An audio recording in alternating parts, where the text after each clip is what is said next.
Sa larangan ng edukasyon, ang teknolohiya ay ang nagbigay ng kalayaan sa mga Pilipino na matuto online at magkaroon ng akses sa mga kursong hindi nila makukuha noon. Bukod dito, ang LGBTQ+ community ay nagiging mas matanggap na lipunan at marami na ang malayang nagpapakita ng kanilang tunay na pagkakakilanlan. Freedom.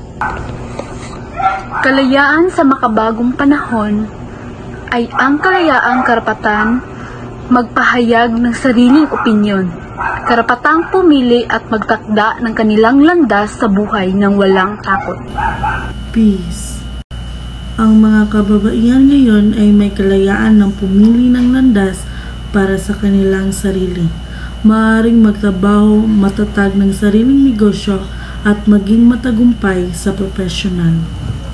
Ang kalayaang magpahayag ng opinyon ay naipakita rin sa pamamagitan ng social media, kung saan malaya ang mga tao, lalo na ang kabataan na nagbahagi ng kanilang saloobin at manindigan para sa kanilang mga paniwala.